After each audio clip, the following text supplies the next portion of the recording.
দুনিয়ার সমস্ত ডাক্তার মিলেও সুস্থ করতে পারবে না। আসসালামু আলাইকুম ওয়া এক সাহাবী রাহমাতুল্লাহি রাসূল ওয়া সাল্লাল্লাহু আলাইহি বারাকাতুহু। ওয়াসাল্লামের নিকট এসে হাজির হলেন।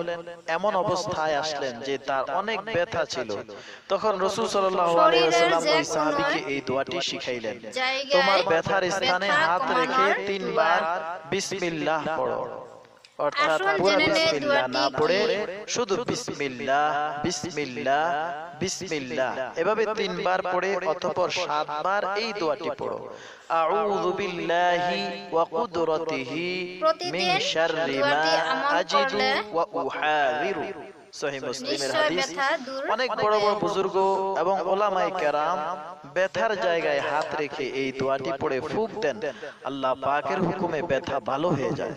প্রিয় দর্শক শ্রোতাবৃন্দ, ভিডিওটি যদি ভালো লেগে থাকে অবশ্যই লাইক করবেন, কমেন্ট করবেন এবং বেশি করে শেয়ার করবেন, আর অবশ্যই চ্যানেলটি সাবস্ক্রাইব করতে